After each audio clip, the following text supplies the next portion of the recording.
किया था तो विशेष रूप से हमने जाना था कि ये 24 तीर्थंकर, उनमें कोई भी ऐसा नहीं है कि कोई शांति को देने वाला है, कोई संकट मोचक है, कोई धन धान्य को देने वाला है। मतलब सभी तीर्थंकर एक समान होते हैं, सभी तीर्थंकरों में एक से गुण होते हैं, सभी तीर्थंकर अपनी दिव्य ध्वनि में मोक्ष मार्ग एक सा ही बताते हैं, उसमें कोई विरोधाभास नहीं होता है। इस प्रकार से अपन ने बात जानी थी।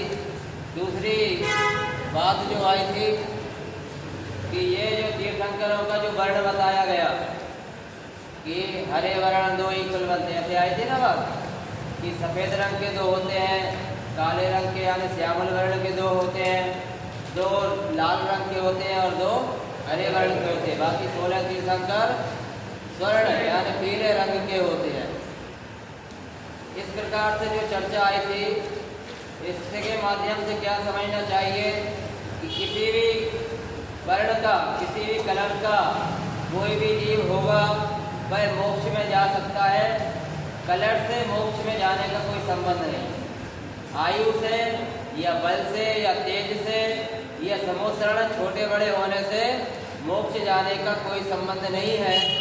वह तो सारे ही जीव मोक्ष जा सकते हैं जो अपनी आत्मा का ध्यान करते हैं, मोक्ष मार्ग में बढ़ते हैं और 8 कर्मों की निर्जरा पूर्वक वह सिद्ध पद को प्राप्त करते हैं।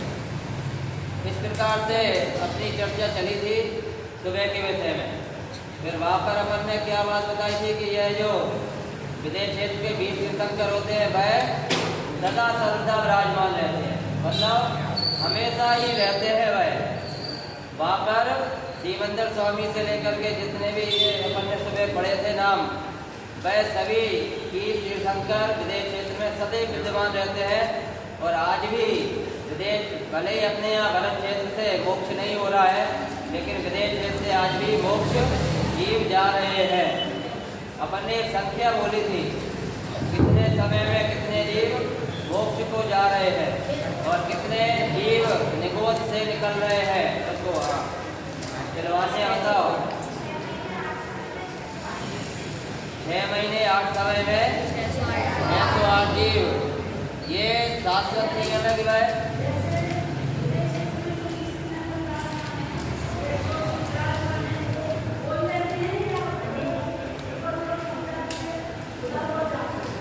नहीं।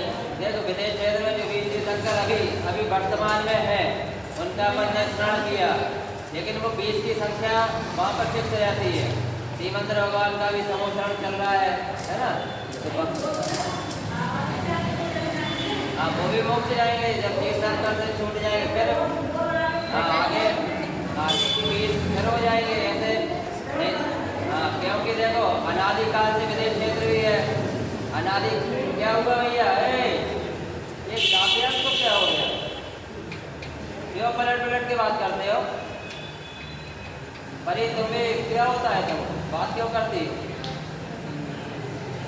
कोई क्वेश्चन आ रहा है उसको समझो ना, तुम्हारे भी काम की चीज हो सकती है। तो विदेश देखो अनादिकाल से विदेश क्षेत्र में भी परंपरा है कि 20 तीर्थंकर सदा सर्वदा विराजमान रहते हैं, मतलब सदैव विराजमान रहते हैं। ये जरूरी नहीं कि श्रीमंदिर भगवान, युगमंदिर, बाहु सुबाहु ये ही विराजमान होंगे, है ना। अनादिकाल से चला आ रहा है, अनादिकाल से जब 24 से चली आ रही है तो वो मोक्ष जाएंगे, दूसरी 24 ये जाएगी। क्यों दीपा गया ऐसे ही रहेगा ना, क्योंकि नहीं तो वो नहीं मोक्ष कब जाएगा। मतलब तीर्थंकर बनना तो उसके लिए दंड हो गया, वो तो पर्याय में ही फंसे रहे, संसार में ही फंसे रहे। तो इससे क्या उपयोगिता रही विदेश क्षेत्र जाने की, वहाँ पर की तीर्थंकर बनने की?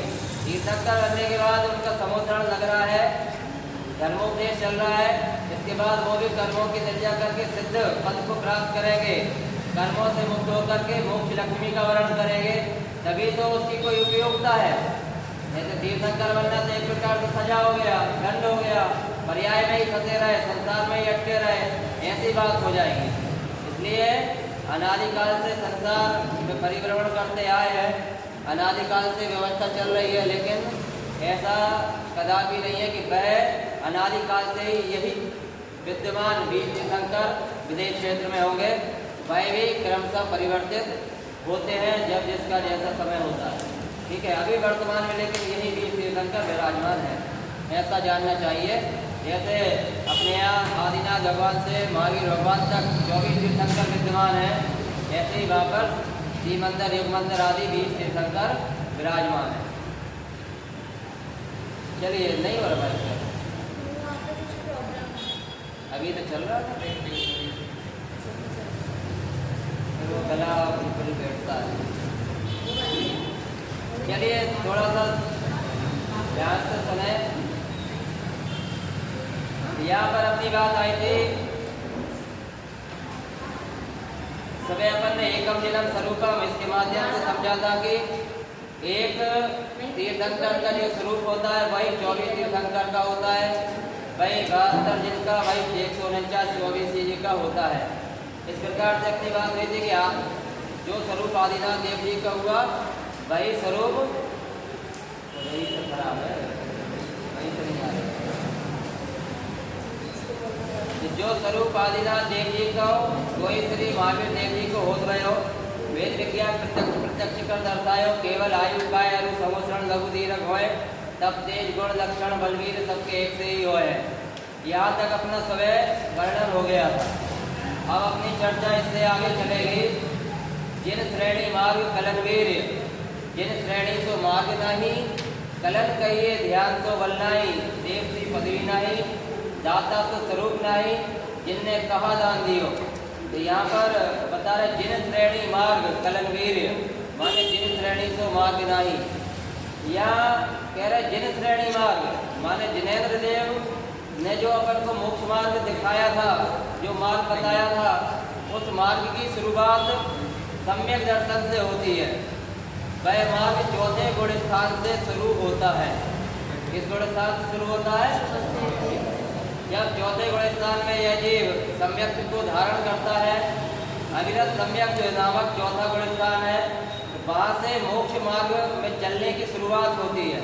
भले ही उसने व्रतों को ग्रहण नहीं किया, संयम मतलब अणुव्रत और महाव्रत ग्रहण नहीं करे, लेकिन श्रावक के उचित जो श्रावकोचित संयम होगा, जैसे रात्रि भोजन नहीं करना, पानी छान कर पीना, सत्य व्यसन का त्याग, वह तो उसके भी रहेंगे। ऐसा मत समझ लेना आवृत के लिए वाले उसे छूट है कि कुछ भी कर लेगा। अगर वो ऐसा होता तो फिर सम्यक का धारी हो ही नहीं सकता था। सम्यक दर्शन लिया है, इसका मतलब जीवन में जो श्रावकों के लिए जो चरणारी योग में क्रियाएं बताई गई है, जिस प्रकार से उसका क्रियाकलाप बताए गए हैं, वह सम्यक दृष्टि जीव भी करता है। साथ में आत्मा की वृत्ति से उसको निरंतर बरतते हैं और वह आत्मा का ध्यान निरंतर करता है। इसलिए ये अर्थ नहीं निकालना। यहाँ क्या कह रहे हैं? जिन श्रेणी मार्ग कलनवीर, जिन श्रेणी को मार्ग नाई, माने जो जिनेन्द्र भगवान ने यह मार्ग बताया है वह चौथे गुण स्थान से शुरू है, वह सम्यक दर्शन पूर्वक शुरू है। उसमें वह उत्तम श्रेणी और छायक श्रेणी जब चढ़ता है तो फिर जाकर के उससे यह 13वें 14वें गुण स्थान की ओर वह बढ़ेगा और वह संसार से मुक्त होकर के सिद्ध बनेगा। तो जिन श्रेणी से मार्ग नहीं, कलन कहिए ध्यान तो बल्लाई। कलन कहिए, कलन मतलब स्वानुभव। तो जब यह जीव आत्मा की अनुभूति करता है और उस अनुभूति पूर्वक जब वह ध्यान करता है तो वो ध्यान सो बलना ही, ध्यान सो बलना ही क्यों कहा यहाँ पर? क्योंकि देखिए अपन लोगों को सभी को मालूम है, अभी अपन ने पीछे भी पढ़ा था, आदिनाथ स्वामी, आदिनाथ मुनिराज, आदिनाथ ऋषभ देव मुनिराज ने कितने वर्ष तक तपस्या की थी? घोर तपस्या कितने वर्ष तक की थी?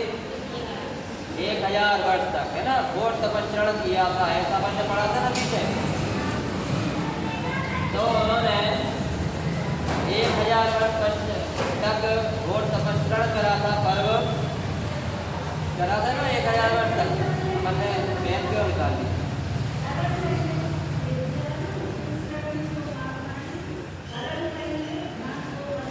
हाँ बताया ना, कलन मतलब स्वानुभव। हाँ स्वानुभव, कलन कहिए ध्यान से बल्लाई। कलन मतलब स्वानुभूति, स्वानुभव बोल दो उसको। जिन श्रेणी से मार्ग नहीं, कि जिनेंद्र भगवान ने जो मार्ग बताया है उससे उत्तम कोई मार्ग नहीं है भाई। मोक्ष मार्ग हमारा सबसे उत्तम है भाई। चौथे बड़े स्थान से शुरू होता है, उसमें उत्तम श्रेणी में क्षायक श्रेणी भी समाहित हो जाएंगी।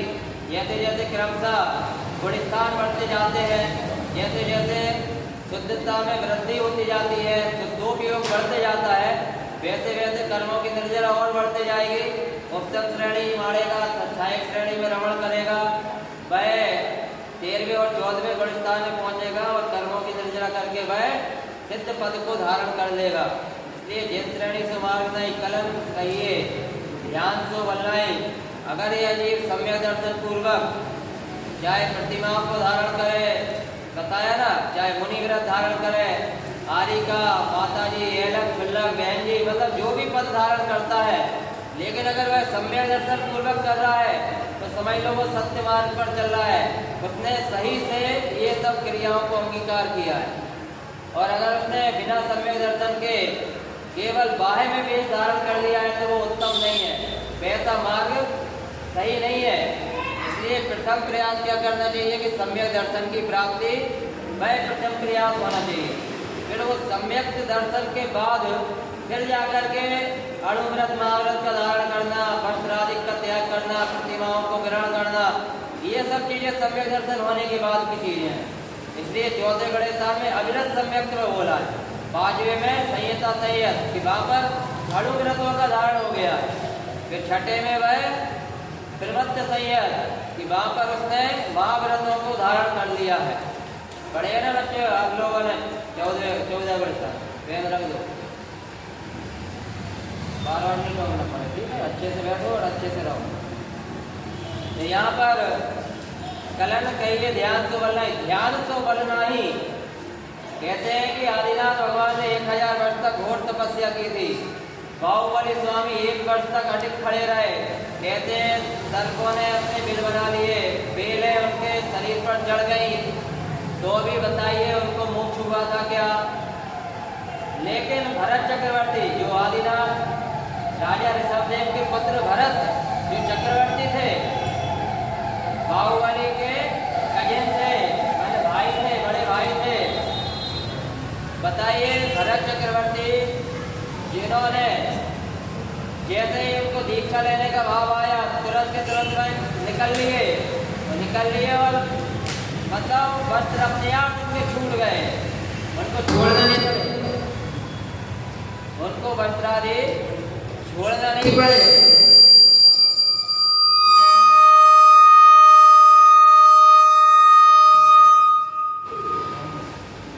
थोड़ी आवाज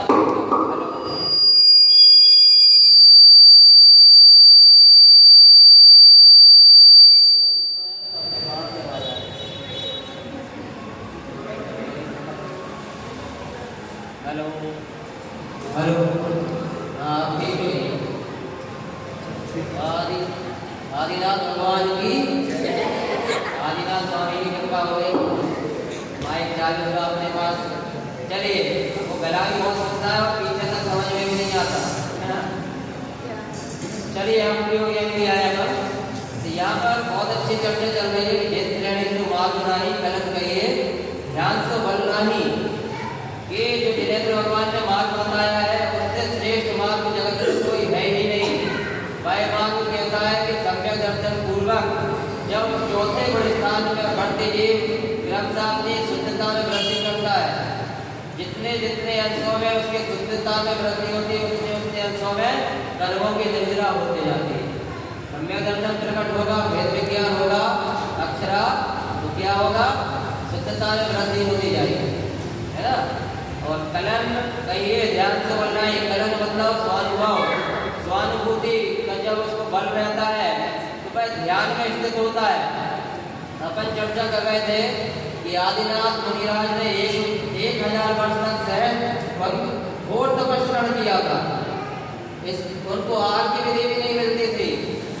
इसके बाद जो बाहुबली स्वामी थे, बाहुबली मुनिराज, उन्होंने 1 वर्ष तक घोर तपस्या की, बेल चढ़ गई, सर्पों ने वागी बना दी, लेकिन उनको मोक्ष नहीं हुआ। लेकिन भरत चक्रवर्ती जो दीक्षा लेने के भाव से बस निकल पड़े और ऑटोमेटिक उनके कपड़े भी छूट गए, देखा पर मुनि दशा को धारण किया और एक अंतर मुहूर्त के लिए जो उन्होंने ध्यान लगाया, ध्यान तो बल नहीं, ध्यान लगाया तो कर्मों की निर्जरा हो गई, और कर्मों की निर्जरा होती है तो मोक्ष पद की प्राप्ति हो जाती है। आप लोगों ने वो देखा होगा ना, कोई निशाना साधता है, कोई धनुष बाण लेकर के साधता है ऐसे करके, या कोई गोली चलाता है ना तो ऐसे करके बिल्कुल एक आंख बंद करके ध्यान बिल्कुल निशाना साधता है ना, ध्यान लगाता है ना। तो ऐसा ही कहते हैं कि अगर ऐसा ध्यान कोई व्यक्ति लगाता है तो उसके कर्मों की निर्जरा प्रचुरता से होती है, बिल्कुल एकाग्र हो जाता, लीन हो जाना, आत्मा में लीन हो जाना। तो ऐसा एक टक ध्यान लगाना पड़ेगा। कहाँ लगाना पड़ेगा? जिस आत्मा में। बाह्य सब संयोगों को भूलकर अपने लक्ष्य को साधना पड़ेगा कि यह आत्मा मेरा लक्ष्य है, आत्मा का ध्यान मुझे करना है, तब जाकर के हमको मोक्ष पद की प्राप्ति होती है। तो आप लोगों ने 12 प्रकार के सब देखे होंगे, उसमें 6 बहिरंग होते हैं और 6 अंतरंग होते हैं। पहला वाला कौन सा होता है? अनशन। अनशन माने उपवास। दूसरा क्या होता है? अवमोदन। अवमोदन माने एकासन। अपन ने इसकी चर्चा दत्तक्षण पर्व में की ली है कि एक से दूसरा श्रेष्ठ है, पहले से दूसरा श्रेष्ठ है, दूसरे से तीसरा श्रेष्ठ है। ऐसा क्रमशः बढ़ते जाओ तो 12वें नंबर पर 10वें नंबर पर आता है स्वाध्याय, इसलिए स्वाध्याय को परम तप कहा जाता है। और 12वें नंबर पर आता है ध्यान, और ध्यान को सर्वोत्कृष्ट तप कहा जाता है। क्यों कहा जाता है? क्योंकि यह जीव चाहे कितनी भी उपवास कर ले, एकादश कर ले, चाहे कितने भी ग्रंथों का पठन पाठन कर ले, लेकिन अगर यह इतने घोर तपस्या और इतने ज्ञान प्राप्त करने के बाद अगर वह सम्यक विधि से सम्यक दर्शन पूर्वक ध्यान न लगाए तो कर्मों की निर्जरा नहीं होगी, उसको मोक्ष की प्राप्ति नहीं होगी। इसलिए यहाँ पर ध्यान रखना कि ध्यान तो बलना है, इसलिए लिखा है कि वह ध्यान ही सर्वोत्कृष्ट तप है, वह ध्यान ही कार्यकारी है। लेकिन कल मैंने एक चीज बताई थी कि मिथ्या तो अविरति क्रमांक तथा योग, ये 5 चीज बताई थी ना। तो मिथ्या को छूटे नहीं, और यह योग माने ध्यान में चला जाए, वो भी कार्यकारी नहीं। समझ में आएगा? पहले इनकी चर्चा हुई भी नहीं आ रही, बताए थे ना कल उल्टो जीवन आदि को भगवानी भक्तियों में भी ये जीव ने मिथ्या को छोड़ा नहीं, व्रतों को धारण किया नहीं, क्रमांक को छोड़ा नहीं, कसायों को छोड़ा नहीं, और योग सीधे ऐसे करके बैठ जाता है और सोचता है मैं तपस्वी हो गया, मैंने कर्मों की निर्जरा कर ली, अरे मैं सम्यक दर्शन का धारी हो गया। तो यह बात उचित नहीं है।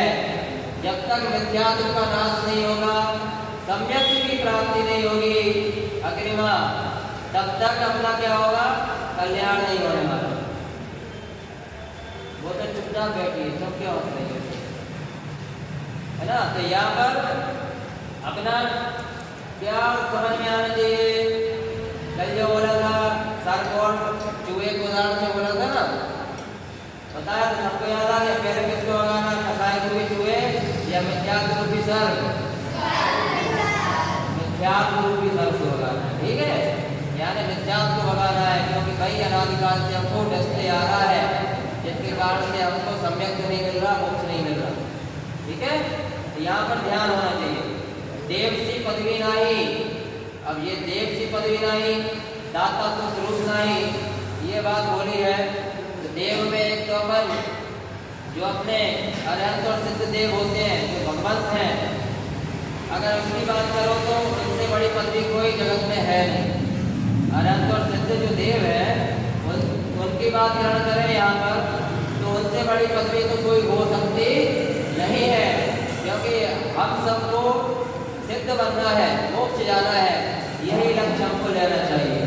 और अगर कहें देव की पदवी नहीं, तो सौधर्मेंद्र भी एक देव होते हैं, उन जैसी पदवी नहीं होती, वह भी एक भावावतारी होते हैं, अपने भाव में जाकर के वह मोक्ष को प्राप्त करने वाले होते हैं। तो देव की पदवी नहीं, दाता स्वरूप नहीं। दाता मतलब जो दान देता है, एक व्यक्ति दान लेता है और एक व्यक्ति दान देता है, लेकिन सुपात्रों को दान देने जो कार्यकारी है।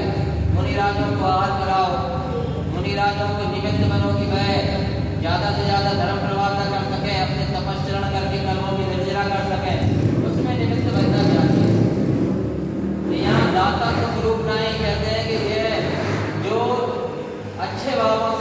भावों से दान देते हैं, ऐसे दाता का दाता जैसा भी स्वरूप नहीं होता है।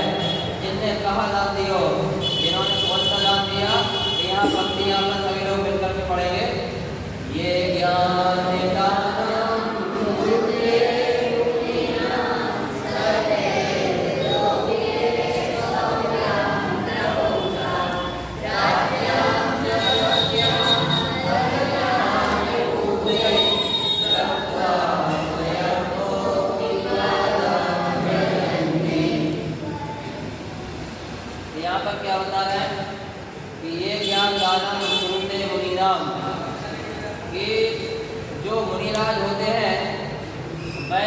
दान देते हैं, श्रावक आहार दान देते हैं, औषधि दान दे सकते हैं, लेकिन मुनिराज जो होते हैं वह आहार दान नहीं देते, औषधि दान नहीं देते, लेकिन वह अभय दान भी देते हैं और वह ज्ञान दान भी देते हैं। यहाँ पर क्या बोल रहे हैं, ये ज्ञान दानम कुरुते मुनिनाम।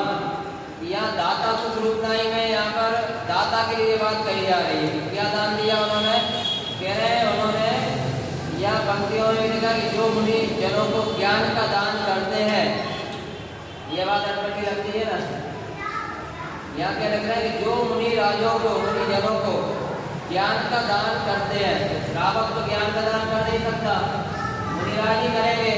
इसको इस अपेक्षा से लेना कि जो श्रावक होते हैं वह आहार दान देते हैं, वह मुनिराज को कोई रोग शोक आदि हो जाए, भैया वृद्धि करते हैं, कदाचित सबको औषधि की जरूरत है तो औषधि भी प्रदान करते हैं, तो वह उस ज्ञान दान करने में सहयोगी बनते हैं, निमित्त बनते हैं। लेकिन ज्ञान दान तो कौन देंगे, मुनिराज भी देंगे। यहाँ श्रावक ज्ञान दान नहीं देगा। यहाँ पर यह अपेक्षा ग्रहण करना कि जो मुनिराजों को ज्ञान का दान देते हैं, सदैव लोके सुख्यम प्रभोक्ता, वे सदैव लोक में सुख का उत्कृष्ट रूप से भोग करते हैं। जो ऐसे दानों को देते हैं वह इस लोक में सुख का उत्कृष्ट रूप से भोग करते हैं। राज्यम सत्यम फल ज्ञान होते लब्ध्वा स्वयं मुक्ति पदम प्रजन्ते, तथा राज्य शक्ति ज्ञान बल आदि को उपलब्ध करके स्वयं मुक्ति पद को प्राप्त कर लेते हैं। इसलिए भैया धर्म की प्रभावना करने का बहुत प्रयास करना चाहिए, और जो धर्म की प्रभावना करने में निमित्त है उनके प्रति बहुत वात्सल्य भाव रखना चाहिए। हमसे जैसे बने तैसे ज्ञान की प्रभावना करने में, चाहे वह पाठशाला का संचालन हो, चाहे स्वाध्याय हो, चाहे इस प्रकार की शिविर आदि लगते हो, उसमें हमको जो निमित्त हम बन सकते हैं, जितनी प्रभावना में सहयोगी बन सकते हैं, वैसा कार्य हमको करना ही चाहिए। क्यों करना चाहिए कि जो दान करते हैं वह निश्चित रूप से सुख का भोग करते हैं। पूर्वी कौन सुख का भोग करते हैं, जो दान देते हैं ना। तुम समय का दान दे रही हो, यहाँ पर तुम इसलिए ज्ञान ले रही हो, है ना। लो अच्छे से यही उपयोग रख के ज्ञान दान दो। तथा राज्य शक्ति ज्ञान बल आदि को उपलब्ध करके, मतलब देखो लौकिकता में तो उसको सुख मिलेगा, हो सकता है वह राजा महाराजा बन जाए, चक्रवर्ती बन जाए, भोग भूमि में जाकर के वहां भी सुख ले ले, है ना।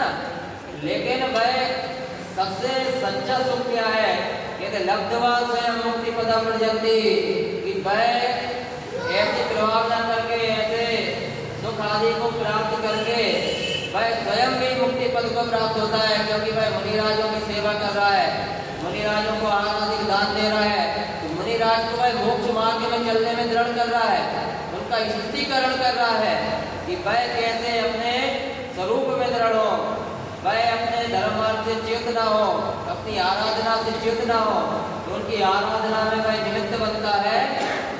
इसलिए इतना वह पुण्य बंद करता है कि वह स्वयं भी मुक्ति को पद को प्राप्त कर लेता है। अब यहाँ क्या कह रहे हैं, पय वाला मतलब पंच परमेष्टि 3 रत्न 4 नियोग, उपयोग 12 है, 8 ज्ञान 4 दर्शन, ठीक है। अब यहाँ पर 8 ज्ञान कौन कौन से हो गए, मति श्रुत अवधि मना पर्याय,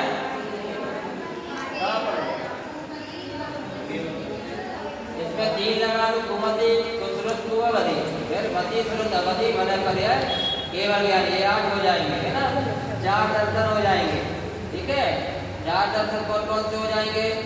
चक्षु दर्शन, चक्षु दर्शन, अवधि दर्शन, केवल दर्शन। अब आपने 5 में इसलिए नहीं पूछे, पहले पूछ चुके हैं आप लोगों से। 3 तंत्र है, अपन रोज ही पढ़ रहे हैं चक्षु दर्शन ज्ञान 4 नियोग आप लोगों को बहुत अच्छे से रटा रहे हैं, है ना, इसलिए नहीं पूछे। अपन ने कल भी चर्चा की थी 4 नियोग होंगे, इसलिए इनको नहीं पूछा। 8 ज्ञान हमको लगा और 4 दर्शन की आप लोगों को नहीं पता होगा। तो यहाँ पर क्या हो रहा है कि पय 12 है, उपयोग 12 है।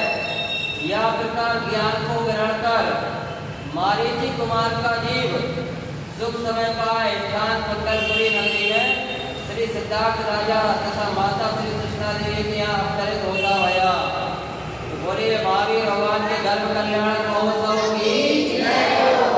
देखो इतना आपको खबर होना चाहिए कि हमने कौन सी लाइन पढ़ी, उसमें से क्या भाव निकल गया है। यह अवतरित होता भया मतलब गर्भ में आ गया कृष्णा देवी। हाँ,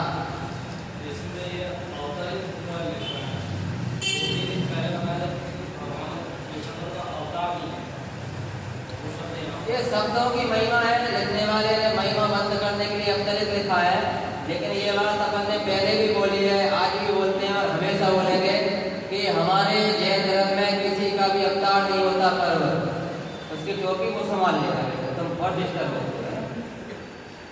अवतरित होता भया, इसका मतलब ये है कि देखो यहाँ से इन्होंने जोड़ा है मारीची कुमार का जीव। मारीची कुमार का जीव कहा था? आदिनाथ जो थे ना राजा थे, उनका पोता था वो मारीची, और वो भी आदिनाथ भगवान के समोसरण में बैठा हुआ था। और वहां पर जब उसने ये बात रखी, मतलब उसको मन में शंका आई कि यहाँ जो समोसरण में क्या कोई ऐसा जीव बैठा है जो कि तीर्थंकर बनेगा। तो वहां पर आदिनाथ स्वामी के दिव्य ध्वनि में बात आई कि हाँ, यहाँ पर जो ये मारीची कुमार का जीव है, यह अंतिम तीर्थंकर 24वां तीर्थंकर महावीर स्वामी के रूप में बनेगा। अब ये बात सुनकर के क्या होना चाहिए? क्या होना चाहिए? खुश होना चाहिए ना। लेकिन वो खुश नहीं हुआ। सोचो, उसने अपने दादा की बात को स्वीकार नहीं किया, दादा की बात का विरोध किया। मारीची जी के दादा कौन थे? आदिनाथ स्वामी। तो आदिनाथ भगवान का उसने विरोध किया, 363 मत जला दिए ऐसा। अब 363 मत क्यों चलाए, ये बताओ है? वो तो कहता है मैं तुमसे पहले मोक्ष जाकर के दिखाऊंगा, पहला तीर्थंकर बन के दिखाऊंगा। उसको अहंकार जागृत हुआ, उससे उसे खुशी नहीं हुई कि चलो मैं 24वां तो बनूंगा। अपने दादा के विरोध में खड़ा हो गया, 363 मत उसने चला दिए। तो अज्ञानी जीवों की यही महिमा होती है भाई, अज्ञानता में ऐसे ही निर्णय लेते हैं। तुम लोग अपना अलग कर रहे हो, कुछ याद कर रहे हो, फिर क्या हो रहा है? सुनो, ये काम की बात सुनो। इसका मतलब क्या होता है कि कोई किसी को समझा नहीं सकता, कोई किसी को अपने बताओ तीर्थंकर भगवान जैसा दादा हो और मारीची जो समोसरण में बैठा है ऐसा पोता हो, और उसके बाद जो ये दादा की बात का विरोध कर दे, अपने मत स्वयं चला दे उनके विरोध में, ऐसा भी जगत में होता है। इसलिए भैया कोई किसी का कुछ कर नहीं सकता, सब अपने योग्यता अनुसार परिणाम करते हैं। और अगर वो 363 मत क्यों चलाए उसने? क्योंकि उसको 24वां ही बनना। अगर उसको 24वां नहीं बनना होता तो फिर उनकी बात का विरोध क्यों करता है? भाई विरोध करेगा जब तो इतने अनंत का उदाहरण करेगा ना, संसार में परिभ्रमण तो तभी करेगा जब ऐसे पुकार करेगा तो गतियों में जाएगा, निगोद गति में जाएगा। ऐसे भवधारण करेगा जब तो इसने विरोध जलाया है ना। विरोध करने का कारण वही था। एक तो क्रमबद्ध निश्चित अटल है संसार के लिए सारा परिणमन। इस बात पर श्रद्धा आना चाहिए कि कोई किसी को समझा नहीं सकता, सब क्रमबद्ध निश्चित अटल है, जिसमें जैसी योग्यता होगी वैसा वो ग्रहण करेगा। तो यह मारीची कुमार का जीव वहां से लेके जोड़े है ना। शुभ समय पाए यानी आदि शुभ समय पाए मतलब क्या हुआ? अच्छे समय पर, शुभ समय पर। कुंडलपुर नगरी में, ये कुंडलपुर नगरी कौन सी है? ये बिहार में जो है ना कुंडलपुर, वो है। ये अपना वाला नहीं है कुंडलपुर जो यहाँ पर है। दमोह, दमोह के पास है, वो वाला नहीं है ना, बिहार में है ना, कुंडलपुर है ये नगर। तो कुंडलपुर नगरी में श्री सिद्धार्थ राजा तथा माता श्री त्रिशला देवी के यहाँ, मतलब महावीर स्वामी की माता का नाम क्या है? त्रिशला देवी, पिता का नाम राजा सिद्धार्थ, है ना। अवतरित होता भया, यहाँ अवतरित महिमावत करने के लिए है कि जैसे आजकल नहीं जन्मदिन आता है तो जन्मदिन को क्या लिखते हैं? अवतरण दिवस की शुभकामनाएं। आजकल ये भी चलने लगा हुआ, अवतरण, अपने यहाँ अवतरण बोलने लगे होते जन्मदिन को। भैया उनका अवतरण हुआ था क्या? अवतरण तो हिंदू धर्म की मान्यता में है कि भैया नारायण जो थे, विष्णु जी नारायण के रूप में उन्होंने रामचंद्र जी मतलब कृष्ण के रूप में भी अवतार ले लिया, राम के रूप में भी अवतार ले लिया, कहीं कोई सा अवतार ले लिया, वो सब व्यवस्था वहाँ है। हमारे यहाँ पर भगवान जन्मते नहीं है, भगवान बनते हैं। जन्म से भगवान नहीं बनते। वह तो जब पुरुषार्थ पूर्वक कर्मों की निद्रा करते हैं, मुनि पद अंगीकार करते हैं, तब जा करके भगवान बनते हैं। ऐसी व्यवस्था है। अवतरण होता भया से गलत प्रयोजन बनते हैं ना, केवल ये बोल दो ये त्रिशला देवी के यहाँ जन्म लिया, इतना ग्रहण कर लो। अवतरित होता भया का मतलब वहाँ पर उन्होंने एक तो गर्भ में आया, फिर वहाँ पर उन्होंने जन्म लिया। तो यहाँ क्या बोल रहे हैं आगे कि महावीर भगवान का अवतार जान इंद्रादि देव जन्म कल्याणक महोत्सव के निमित्त भक्ति भाव सहित भगवान को गोद में ले पांडुप शिला पर ले जाकर प्रभु का जन्म कल्याण किया। महावीर भगवान के जन्म कल्याणक महोत्सव की ऐसे एक एक कल्याणक का ध्यान करो भैया। हम इतने पुण्यशाली हैं कि ये पढ़ रहे हैं, कम से कम मना तो पा नहीं रहे हैं, पढ़ ही रहे हैं, कम से कम इतना ही सौभाग्य हमारा, है ना। तो गर्भ कल्याणक हो गया, जन्म कल्याणक हुआ। जन्म कल्याणक में क्या होता है? जब तीर्थंकर भगवंतों का जन्म होता है तो सौदामित्र का इंद्र का आसन हिलता है ना। और सौदामित्र अपने ज्ञान के द्वारा जानता है कि भरत क्षेत्र में तीर्थंकर का जन्म होने वाला है, वह गर्भ में आने वाले हैं। तो 6 महीने पूर्व से ही रत्नों की वर्षा प्रारंभ हो जाती है, सभी जगह सुख शांति छा जाती है। नरकों में तक कुछ समय के लिए सुख हो जाता है, वहाँ मारकाट बंद हो जाती है, लड़ाई झगड़े बंद हो जाते हैं, है ना। तो यहाँ पर क्या बता रहे हैं कि महावीर भगवान का अवतार जान, देखो यहाँ फिर अवतार लिख दिया।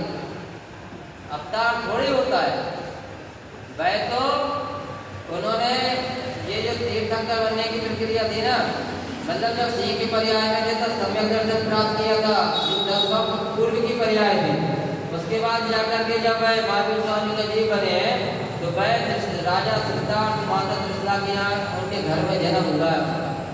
तो भाषा है बस वो तो महावीर भगवान का अवतार जान, अवतार जान माने कि महावीर स्वामी का जन्म हुआ है, ऐसा जान करके इंद्रादिक देव माने सौदामित्र आदि और सौदामित्र की जो सची इंद्राणी होती है वह क्या करती है कि जन्म कल्याण महोत्सव के निमित्त भक्ति भाव सहित भगवान को गोद में ले क्या करती है, वो माता त्रिशला की माँ से वह सची इंद्राणी उस बच्चे को अपनी गोद में ले आती है। फिर वह गोद में लेकर के क्या करते हैं कि पांडुप शिला पर ले जाकर प्रभु का जन्म कल्याण किया। ऐरावत हाथी पर बैठते हैं और उनको पांडुप शिला पर ले जाते हैं और वहाँ पर उनका जन्म कल्याणक महोत्सव करते हैं। देखो अगर तीर्थंकर का जीव ना हो ना, पहले बात तो ये समझो वो ऐरावत हाथी वास्तव में सफेद हाथी नहीं होता, वह देव ही बनते हैं। जो नीचे जाति के देव होते हैं ना, वही ऐरावत हाथी बनते हैं और यही देव गति का दुख है, तो उनको आज्ञा मानना पड़ती है। नीचे स्वर्ग में जाओगे ना तो भी वहाँ पर कष्ट ही मिलेगा, ऊंचे स्वर्ग में जाने पर कदाचित सुख मिले और वो भी सम्यक दर्शन से जाओगे तो फायदे में रहोगे। इसलिए सम्यक दर्शन प्राप्त करना ही सबसे ज्यादा फायदेमंद है, उसका ही प्रयास करना चाहिए। तो यहाँ क्या कह रहा है कि जब जो जन्म कल्याण होता है ना तो उतने से बालक को क्षीर सागर के जल से ऐसे अभिषेक किया जाता है। उसकी धारा इतनी तेज होती है कि साधारण बच्चा तो उसको सहन नहीं कर पाएगा। तो तीर्थंकर, जो बाल तीर्थंकर होते हैं, वही उस धारा की प्रवाह को सहन करने में सक्षम होते हैं। तो यहाँ पर क्या करा कि पाठशाला पर ले जाकर गुरु का जन्म कल्याण किया। तत्पश्चात इंद्र भगवान को माता की गोद में स्थान करता गया कि उन्होंने त्रिशला माता के यहाँ से बाल महावीर स्वामी को ले लिया था ना बच्चे को, तो वहाँ से उन्होंने क्या करा कि जन्म कल्याण महोत्सव मनाया और उसके बाद वापस वहीं पर लिटा करके, मतलब उनको वहाँ पर सौंप करके अपने अपने प्रस्थान कर गए। अब श्री वीर देव जी की 72 वर्ष की आयु रही। आदिनाथ भगवान की कितनी आयु थी? 83 लाख पूर्व की, है ना, ये याद रखना। पूर्व हटा दोगे तो बहुत कम हो जाएगी, 84 लाख रह जाएगी। श्री 84 लाख पूर्व की आयु रही। और घटते घटते देखो 24वें तीर्थंकर महावीर स्वामी तक कितनी आयु आ गई? 72, 72 वर्ष।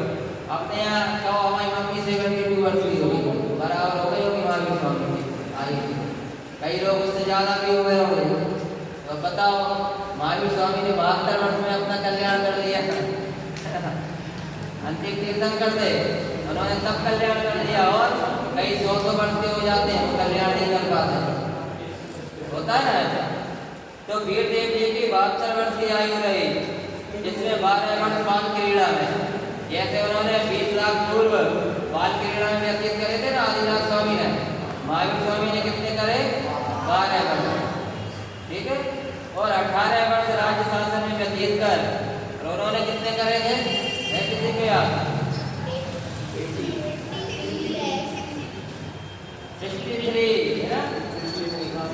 63 लाख पूर्व उन्होंने राज्य शासन में व्यतीत करे थे। 20 और 63 हो गए थे 83 लाख पूर्व ऐसे चले गए थे। फिर 1 लाख पूर्व की जो आयु शेष रही थी, तब उन्होंने नीलांजना का ग्रंथ देखकर भी वैराग आया था, और उसके बाद उन्होंने तपस्या करा।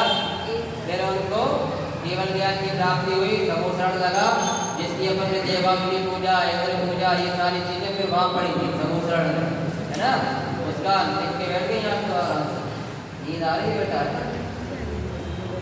यही ध्यान रखो। चलो यहाँ पर देखो, महावीर स्वामी के समूसरण की बात चल रही है ना। महावीर स्वामी की अभी वर्णन चल रहा है, समूसरण में अपन चलेंगे थोड़ी देर में। तो वीर देव जी की 72 वर्ष की आयु रही, जिसमें 12 वर्ष बाल क्रीड़ा में और 18 वर्ष राज्य शासन में व्यतीत कर अपने समस्त राजपाट का परित्याग कर दीक्षा धारण करके 12 वर्ष महान तपस्या कर 42 वर्ष की अवस्था में केवल ज्ञान प्राप्त किया। तो बोलिए भगवान के तप कल्याण महोत्सव की, महावीर भगवान के केवल ज्ञान कल्याण महोत्सव की। जब यहाँ आई ना बात कि समस्त राजपाट का परित्याग कर दीन दीक्षा धारण करके, यहाँ लिखा है ना दीन दीक्षा धारण करके, तो भाई दीक्षा कल्याण में आने तब कल्याण हो गया। और जब ये बात देखी कि 12 वर्ष महान तपस्या कर 42 वर्ष की अवस्था में केवल ज्ञान प्राप्त किया, तो भाई कौन सा कल्याण हो गया? ज्ञान कल्याण, केवल ज्ञान कल्याण, ठीक है। तो लोग अपने अपने उसमें लगे हुए ना, घर जाके लिख लिया करें, इतने जल्दी जल्दी लिख भी नहीं पाओगे, याद रखते जाओ, इसी में लिखा है ना सब।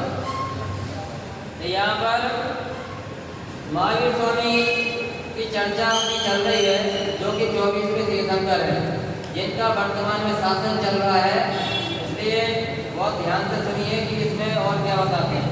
फिर क्या बोलते हैं? जय जय बोलिए भगवान महावीर स्वामी की जय। तो यहाँ अपन ने जय जय बोलिए, जय नमो का जो मतलब समझ लिया था, जय जयकार हो, नमस्कार हो, ऐसा भक्ति भाव पूर्वक एक एक कल्याण की जय बोलना चाहिए, महावीर भगवान की जय बोलना चाहिए। तब अनेक अनेक देव देवियों से इंद्र आकर समूह शरण की रचना करते हुए, ये देखो जैसे ही केवल ज्ञान प्राप्त होता है ना, तब कल्याणक में तो आते हैं लोकांतिक देव। अपन ने पहले भी बात की थी, लोकांतिक देव आते हैं, वो वैराग्य भावनाओं की उत्पत्ति करते हैं, 12 भावनाएं भाते हैं भगवान को, माने वो जो मुनि बनने के लिए उनको दृढ़ करते हैं। और जब केवल ज्ञान प्राप्त हो जाता है तो 100 धर्मेंद्र की आज्ञा से कुबेर समोसरण की रचना करता है। कुबेर जो होता है ना, वह समोसरण की रचना करता है। तब अनेकानेक देव देवियों सहित इंद्र आकर समोसरण की रचना करते हुए, या इंद्र कौन से होंगे कि कुबेर देव होंगे ना। भगवान की वाणी के प्रकाशनार्थ श्री गौतम श्रोतम आदि 11 गणधर आते हुए, भगवान की वाणी के प्रकाशनार्थ श्री गौतम श्रोतम आदि 11 गणधर आते हुए।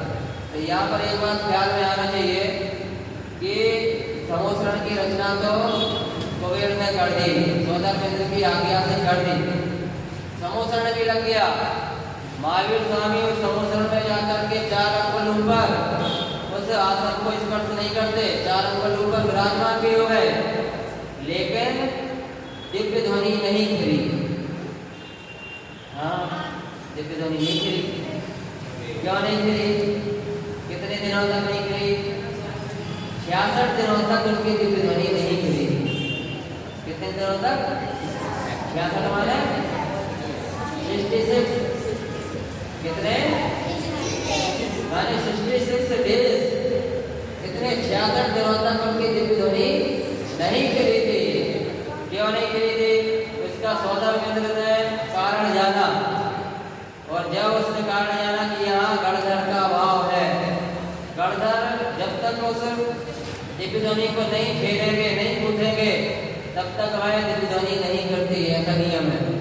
इसलिए 66 दिनों तक दिव्य ध्वनि नहीं करी। तो बताओ, उनको केवल ज्ञान प्राप्त हो गया तो उनके ज्ञान में झलक रहा होगा कि नहीं, मेरी दिव्य ध्वनि क्यों नहीं चल रही? झलक तो रहा होगा, लेकिन उन्होंने क्या इसका प्रयास किया कि नहीं, मैं गणधर को कहीं से ढूंढ रहा हूँ, और उनके ज्ञान में आ नहीं रहा होगा कि वो गौतम जो ब्राह्मण है वह मेरा गणधर बनेगा, तो फटाक से जाओ उसको 14 दिन से तुम जाओ लेके आ जाओ। महावीर स्वामी ने ऐसा तो नहीं किया ना, जबकि केवल ज्ञान प्राप्त हो गया। हाँ, बिना गणधर के उनकी दिव्य ध्वनि खिल रही होती? नहीं खिली ना।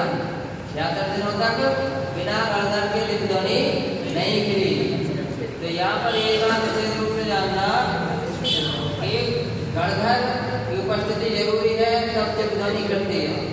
तो जब 14 ने जाना, वेश बदल करके वो गौतम ब्राह्मण, वह अपने संघ का गुरु था, तो वो उसके पास पहुंचे और उन्होंने एक प्रश्न करा तो वह उसका जवाब तो दे नहीं पाए, लेकिन उन्होंने क्या बोला कि मैं तुमसे नहीं, मैं तुम्हारे गुरु से बात करूंगा। तो उन्होंने कहा चलिए मेरे साथ। ले जाते हैं उनको, और वहां पर जैसे वह समोसरण के बाहर पहुंचते हैं, मान स्तंभ देखते ही उनका मान डर जाता है। मान स्तंभ की यही महिमा होती है। मान स्तंभ देखते ही समोसरण के बाहर स्थित होता है मान स्तंभ। फिर थोड़ी दूर जाकर के जो समोसरण की रचना होती है, तो उसमें 12 कोठे होते हैं। तो यह अगर अमुख्य जीव हो या इसमें तत्व की रुचि नहीं है, ऐसे जीव भी अगर समोसरण में पहुंचते हैं तो वह बाहर ही घूमते रहते हैं, बाहर का वैभव भी देखते रहते हैं।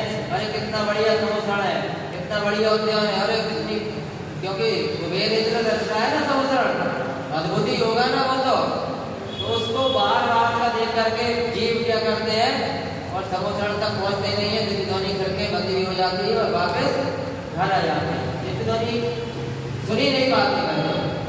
तो जो वह गौतम ब्राह्मण था, वह वहाँ पहुँचता है, और वहाँ पहुँच करके मान स्तंभ देखते ही जब उसका मान डल जाता है, तो वो है भगवान के समोसरण में पहुँचता है, मुनि दीक्षा अंगीकार करता है, वह दिगंबर मुनि बनता है। क्योंकि जब गणधर जो होते हैं ना, वो कौन से परवेष्टि होते हैं? आचार्य परवेष्टि। वह गणधर तब जाकर के वह मुनि दीक्षा अंगीकार करने के बाद वह महावीर स्वामी का गणधर बनता है। यहाँ पर यही बात है कि भगवान की वाणी की प्रकाशनाथ माने भगवान की दिव्य ध्वनि खिली, वहाँ पर श्री गौतम पुरुषोत्तम आदि 11 गणधर आते हुए, तब भगवान की दिव्य ध्वनि प्रकट होती भई। फिर जय हो जय हो जय हो, बोलिए महावीर भगवान की जय हो, भगवान के समोसरण की जय हो। अब यहाँ से मंगल पाठ शुरू होता है।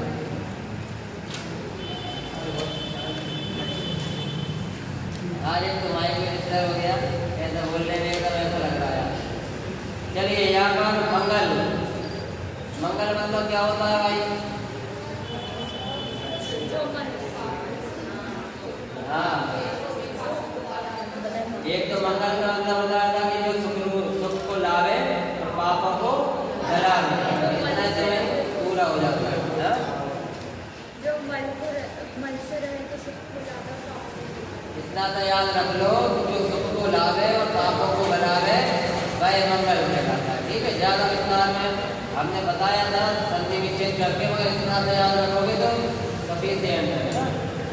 चलिए मंगल पाठ सभी लोग मिलकर के पढ़ेंगे, हिंदी में है, सभी लोग मिलकर के पढ़ेंगे। जहाँ इतना फिर रही तक पढ़े पहले अपन। चलिए शुरू करें। चौथे का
यहाँ पर पढ़ोगे चौथे काल के अंत सुबीर जिनद भय।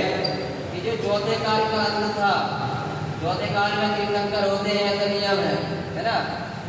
तो यहाँ पर क्या लिखा कि चौथे काल में जब अंत होने वाला था तब वीर जिनद भय के यह महावीर जिनेन्द्र भगवान ऐसे तीर्थंकर हुए थे कि चौथे काल के अंत में तीर्थंकर जिनेन्द्र भगवान महावीर स्वामी हुए।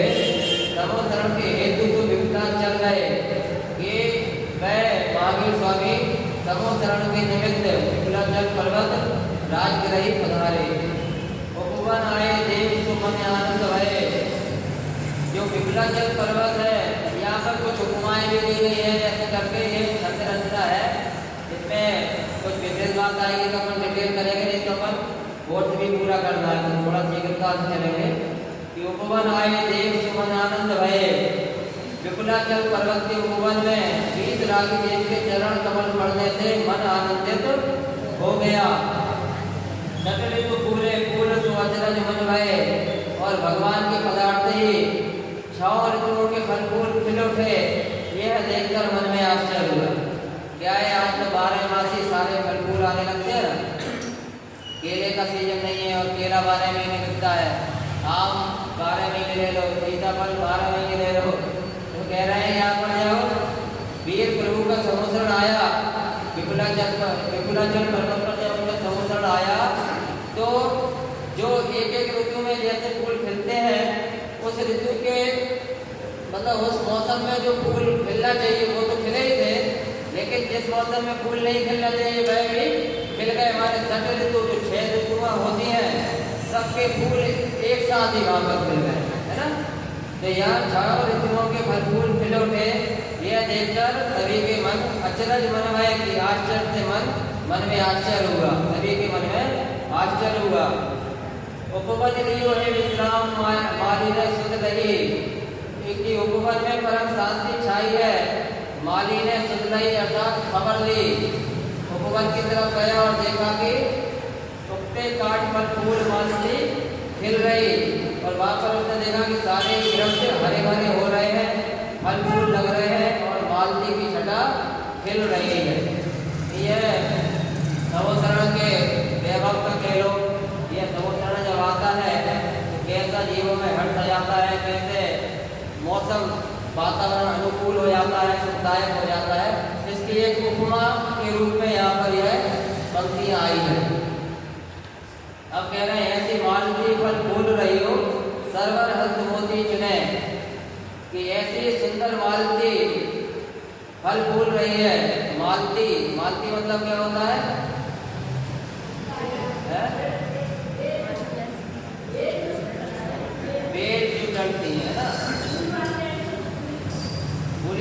रहते हो। तो ऐसी मालती फल फूल रही हो, सरवर हंस मोती चुने, ऐसी सुंदर मालती फल फूल रही है। सरोवर, सरोवर माने तालाब में, हंस मोती चुग रहे हैं, सरवर हंस मोती चुगे, कि वह सरोवर में माने तालाब में हंस मोती चुग रहे हैं। गाय व्याघ्र जहाँ तरफ की लीला और अजरज गोविंद, गाय और सिंह जो आपस में बैरी होते हैं, परंतु समोसरण के प्रभाव से क्या हो रहा है कि गाय और सिंह एक साथ विचरण कर रहे हैं। और भी अनेकों आश्चर्य और अजरज गोविंद, और भी अनेक आश्चर्य वहाँ पर हो रहे हैं। ऐसी समोसरण की महिमा होती है। वहाँ पर समोसरण में देवगति के जीव तो रहते ही है, मनुष्य गति के जीव भी रहते हैं और त्रियंग गति के जीव वहाँ पर बैठते हैं। उनके अपने अपने कोठे, 12 कोठों में डिसाइड होते हैं कि कौन कहाँ बैठेगा, कौन सा मुनियों का रहेगा, कौन सा हारिका का, कौन सा देवों का, कौन सा त्रियंजों का, ऐसा फिक्स रहती है जगह। कोई भी वहाँ हर कोई जाकर हर कहीं नहीं बैठता।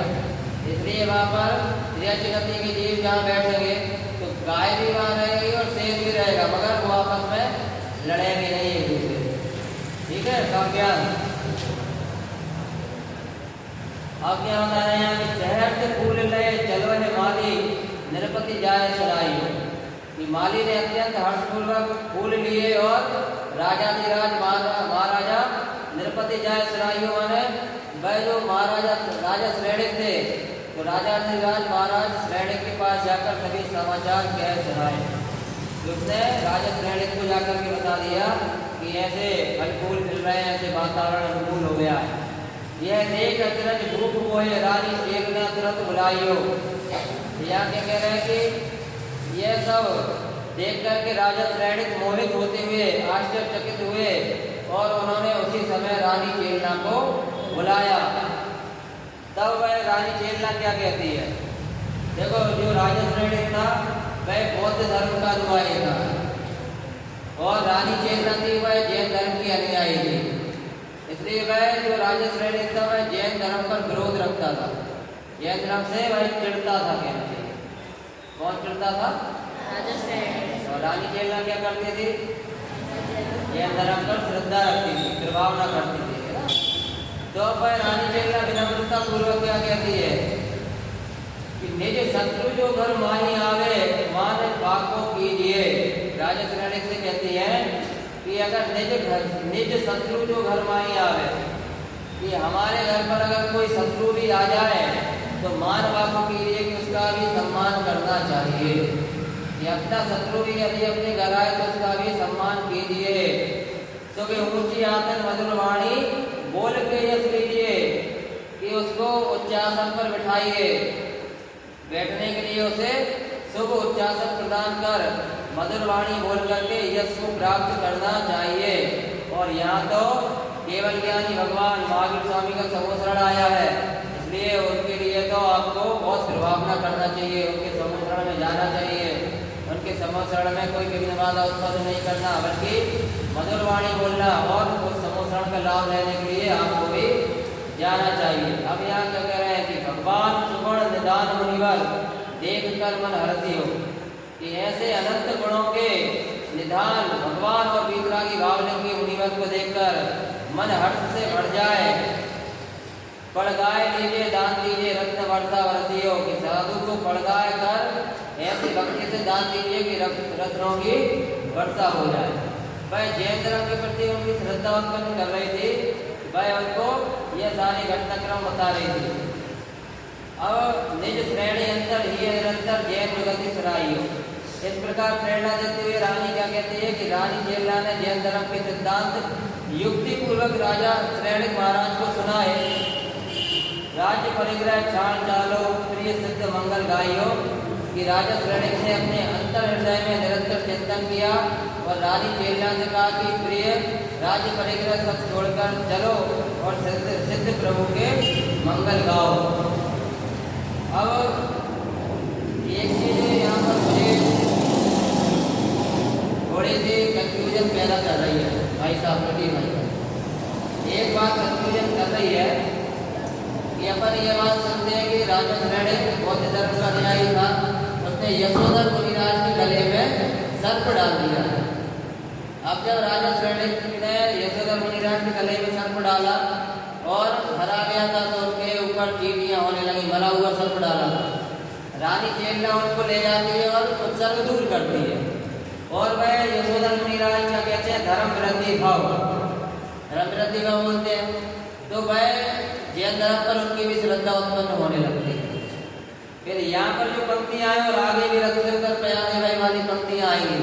तो वह महावीर स्वामी के समुद्र में जब पहुंचे थे तो यशोधर मुनिराज वाली घटना तो पहले हो चुकी होगी। ये मैं मतलब स्पष्ट कर रहा हूँ आप है। यशोधर मुनिराज के गले में जो सर्प डाला था वह घटना तो पहले हो गई होगी। तो जैन धर्म पर भी उनको श्रद्धा पहले ही उत्पन्न हो गई होगी ना। फिर ये सारी जो बातें जो रानी चेला यहाँ कह रही है उनको युक्ति पूर्वक जैन सिद्धांत समझा रही है, या ये बावली की मुनिमल को देख करके हर्ष मन में उत्पन्न होना चाहिए, पड़गा लेना चाहिए, दान देना चाहिए, रत्नों की वर्षा हो जाए, ऐसा ये सारा जो यहाँ पर वृत्तांत चला तो वही चीज है कि ऐसा इस प्रसंग में उपयुक्त है क्या?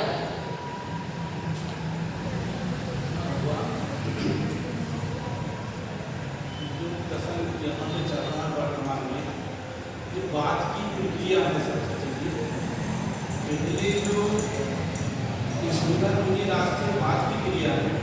पहले जब बौद्ध धर्म के अनुयायी तो थे बौद्ध राजा श्रेणिक और चेला कौन थी? चेला कौन थी? जैन धर्म की अनुयायी।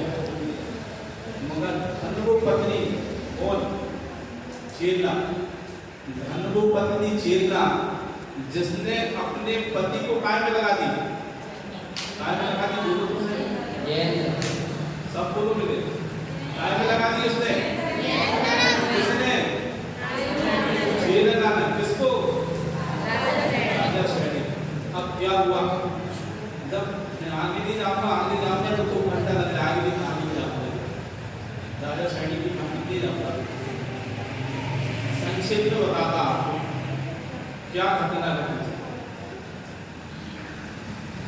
जब बौद्धों के साधु आए सखी जी, बौद्धों के साधु आए तो वे साधु कहते हैं हम तो सर्वज्ञ हैं, हम कौन है? तो किससे कह रहे हो? किससे कह रहे हैं? चेला से। तो चेला समझती सर्व मतलब क्या? सर्व मतलब चेला समझती थी। तो उन्होंने कहा इनकी परीक्षा तो कर लें, इनकी परीक्षा कर लें,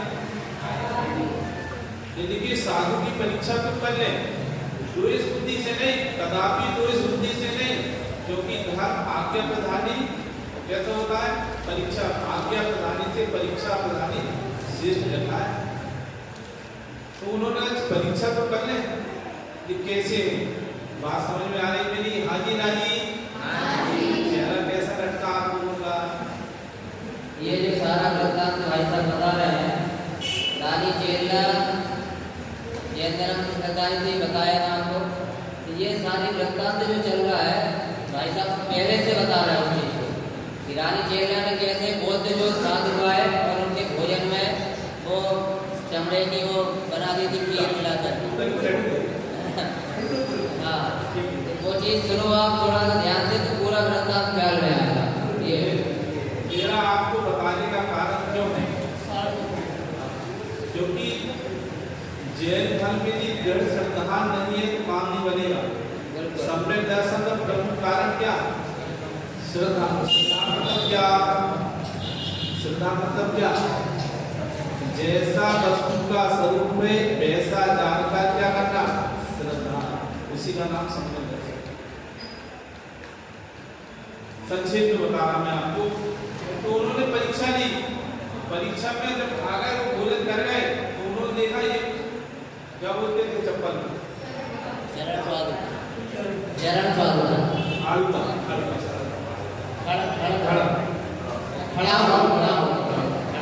तो उन्होंने आपके पेट के अंदर क्या हुआ जैसे ही सुने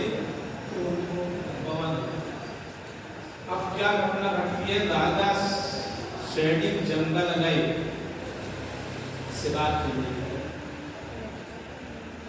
तो उस दिन शिकार में उनको कुछ नहीं मिला, शिकार में उस दिन कुछ नहीं मिला। मिले तो बहुत मिले, बहुत मिले शिकार में मिले मुनिराज। अब जैसे मुनिराज मिले तो क्या याद आया, क्या याद घटना के आए, ये तो किनके गुरु है, किनके गुरु है? अरे ये तो चेतना के गुरु है, और मेरे गुरु पे ने क्या की, क्या हो गया उस समय तत्काल, कौन से भाव हो गए एक समय के परिणाम, एक तब से साफ नहीं डाला अभी। अब जब वो राजा है, सेना साथ में है, उनके साथ में क्या जाएगा शिकार में, सैनिक भी जाएंगे और कुत्ता जाएंगे। कितने कुत्ते, कितने, अरे 5 के आगे सुन बढ़ाओ आपको, कितने 500 कुत्ता साथ में थे। 500 कुत्ता को छोड़ा उन्होंने पहले भाई साहब, तो वे कुत्ता जैसे गए, किनका प्रभाव देखा, मुनिराज का समता में परिणाम देखा, तो कुत्ता पूछ हिला के बैठ गए। अब जब कुत्ता बैठ गया तो राजा शरणी, अरे हमने तो मुनिराज ने तो क्या कर दिया, गिनित कर दिया। अब वो स्वयं आए। सचिन जी एक कंक्लूजन और निकाल दूंगा, बहुत कुछ कथा बहुत गलत चली गई, तो कोई भी परंपरा तोड़ना बहुत कठिन बात है। अब क्या घटना घटी, जब वो कुत्ता बैठ गए तो अब कौन आए पास में, कौन आए, राजा श्रेणी आए। जैसे ही राजा श्रेणी आए तो उस समय मरा सांप नहीं, एक सांप देखा जिंदा, मरा सांप नहीं जिंदा।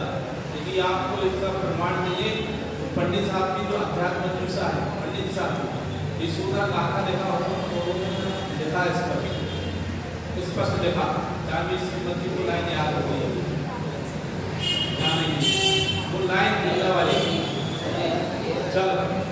तो उसी समय सर्प मिला किनको, राजा तत्क्षण देख सांप, ऐसा लगा तत्क्षण देख सांप मार, और सांप को मारा राजा सैनिक ने, और किनके गले में डाल दिया,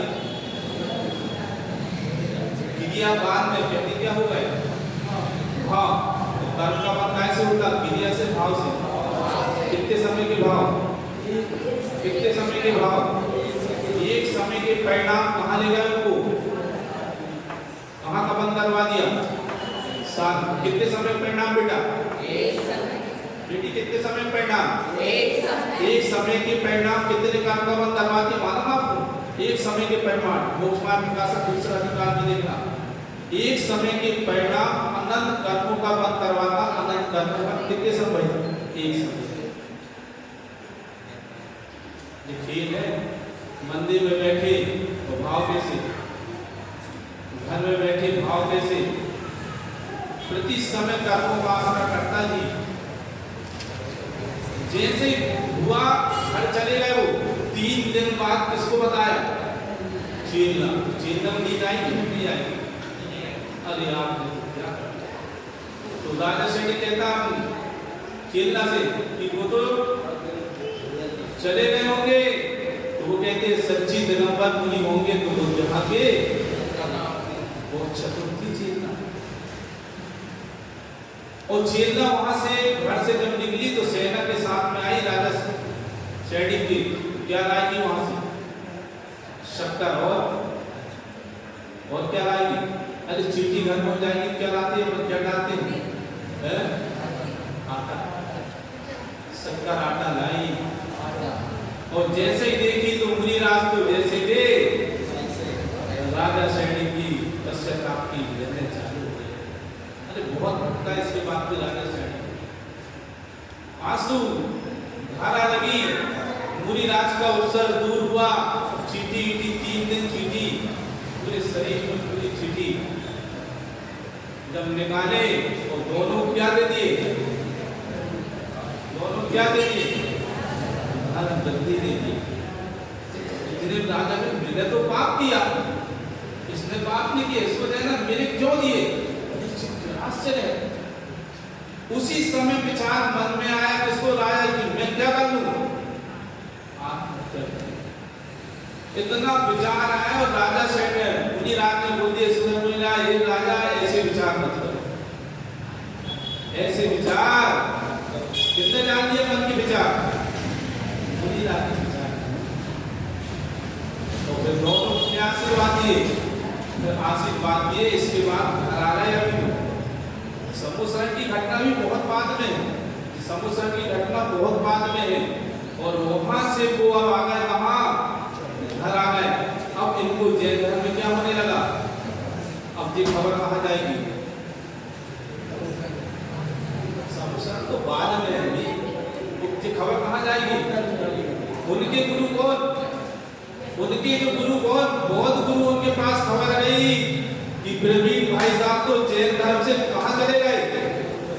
कहाँ चले गए? अब अशोक भैया को पता चला, भैया को पता चला कि ये कैसे हो गए, तो क्या करेंगे? बोलो, मनाएंगे कि जैन धर्म कुछ नहीं है, तो जैन धर्म कुछ नहीं है। फिर राजा सैनिक फिर पलट गए। कहा? बहुत सचिन जी फिर पलट गए। फिर उसी समय क्या घटना घटी? झीलना ने कहीं जिम जैसी हो गए। फिर उन्हें एक शर्त रखी उनके गुरु ने, इनके बौद्ध गुरु, कि आप तो अपने जो राजमहल है उसमें एक गड्ढा खोदो, और उसमें एक गड्ढा खोद के क्या डाल दो? हड्डी हड्डी आदि डाल दो। और फिर मुनि राज को बोला, जैसे सच्चे मुनि होते देखते हैं। गुप्त रूप में राजा चैनिया को सब पता हो गया कि ऐसी ऐसी घटना घट रही है। तो उन्होंने जब वो बेटा मंदिर निकल गया, ऐसे सुनना पाया। गुरु महाराज ने क्या बोला? मन भी यही, वचन भी है, काया भी, और जिनकी स्थिति ना हो काको एक सोचना। घटना फिर घटी। मुनिराज आ रहे थे राजमहल में।